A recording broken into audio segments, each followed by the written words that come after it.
മുണ്ടക്കൈ ചൂരൽമല ഉരുൾപൊട്ടലിന് ശേഷം ആദ്യമായി Meppadi higher secondary സ്കൂളിൽ ഇപ്പോൾ അസംബ്ലി ചേരുകയാണ്.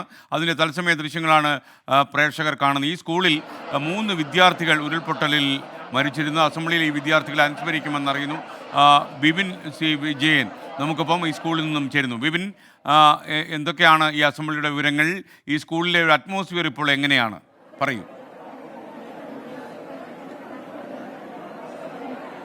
SKN 28 ദിവസങ്ങൾക്ക് ശേഷമാണ് ഈ ഉരുൾപൊട്ടലിന് ശേഷം ഇന്നിപ്പോൾ സ്കൂൾ തുറന്നിരിക്കുന്നത്. ഈ ഹയർ സെക്കൻഡറി സ്കൂളിലാണ് ഞാൻ ഉള്ളത്. ഇത് മേപ്പാടി ഹയർ സെക്കൻഡറി സ്കൂളാണ്. ഇവിടെ ഇപ്പോൾ അസംബ്ലി അല്പസമയത്തിനകം തന്നെ ചേരും.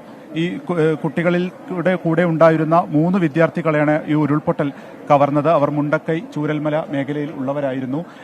അപ്പോൾ അതുകൊണ്ട് തന്നെ ഇന്ന് ഒരു പ്രത്യേക അനുശോചന യോഗം നടത്തുക എന്നുള്ളതാണ് ഈ അസംബ്ലിയുടെ പ്രധാനപ്പെട്ട ഒരു അജണ്ടയായിട്ടുള്ളത്. ഒപ്പം തന്നെ ഈ കുട്ടികളുടെ അടുത്ത ബന്ധുക്കൾ അതുപോലെ തന്നെ സുഹൃത്തുക്കളൊക്കെ ഈ മുണ്ടക്കൈ മേപ്പാടി പ്രദേശങ്ങളിൽ നിന്ന് ഉണ്ടായിരുന്നു.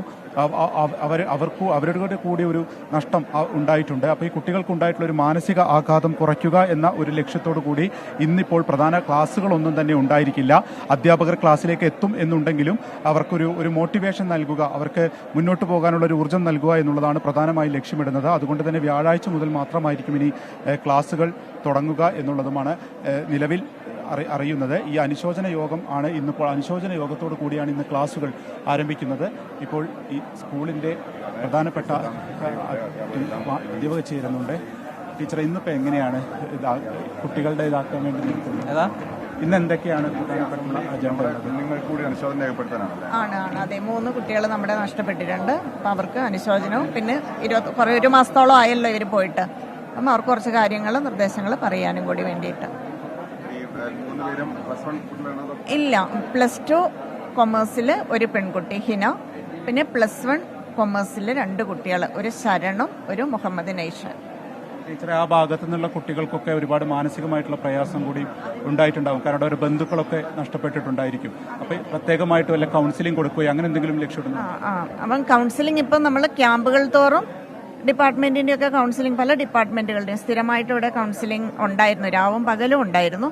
അതുകൂടാതെ ഇന്നിപ്പം 11 മണിക്ക് നമ്മുടെ പോലീസ് ഡിപ്പാർട്ട്മെന്റിൻ്റെയാണ്. അവർ 3 കൗൺസിലേഴ്സ് ഇവിടെ വരുന്നുണ്ട്. മൊത്തം എല്ലാ കുട്ടികളും ഇപ്പം അവരുടെ കൂടെയുള്ളവരാണല്ലോ. എല്ലാ കുട്ടികൾക്കും അതുപോലെ തന്നെ ഈ കുട്ടികളെ സെപ്പറേറ്റ് ആയിട്ടും കൗൺസിൽ ചെയ്യാം. ചൂരൽമല മുണ്ടക്കൈ പ്രദേശത്ത് നിന്ന് ഇനി കൂടുതൽ വിദ്യാർത്ഥികൾ സെപ്റ്റംബർ 2 വരാനുണ്ടോ? നമുക്ക് 36 കുട്ടികൾക്കാണ്. ആകെ നമുക്ക് 56 കുട്ടികൾ അവിടെ നിന്ന് വരുന്നുണ്ടായിരുന്നത്. അതിൽ 3 കുട്ടികൾ മരണപ്പെട്ടു. ബാക്കി 53 കുട്ടികളിലും 36 കുട്ടികളാണ് ഭാഗികമായിട്ടെങ്കിലും എഫക്റ്റഡ് ആയിട്ടുള്ളത്. അതായത് ഒരു കുട്ടിയുടെ രക്ഷിതാവ് നഷ്ടപ്പെട്ടിട്ടുണ്ട്, അവരുടെ ബ്രദറും പോയിട്ടുണ്ട്. അതുപോലെ വേറൊരു കുട്ടിയുടെ അനിയത്തിയെയും മിസ്സിംഗ് ആണ്. ബാക്കി കുട്ടികൾക്കെല്ലാം വീടുകളാണ് നഷ്ടപ്പെട്ടിട്ടുള്ളത്. പിന്നെ ചെറിയ പരിക്കുകളൊക്കെ ആയിട്ട് അവരെല്ലാം ക്യാമ്പുകളിലുണ്ടായിരുന്നു. അവരെല്ലാം അവരുടെ വസതികളിലേക്ക് മാറ്റിയിട്ടുണ്ട്. അപ്പോൾ +1-ലെ 2 വിദ്യാർത്ഥികളും +2-ലെ 1 വിദ്യാർത്ഥിയുമാണ് മരണമടഞ്ഞിട്ടുള്ളത്. അപ്പോൾ അവർക്കുള്ള അനുശോചന യോഗം നടക്കുന്നു. ഇന്ന് 11 മണിക്ക് ഈ കുട്ടികൾക്ക് വേണ്ട കൗൺസിലിംഗും കൂടി നൽകുന്നതിനാണ് ഇപ്പോൾ തീരുമാനമെടുത്തിരിക്കുന്നത്. SK. Okay, thank you Bipin C Vijayan.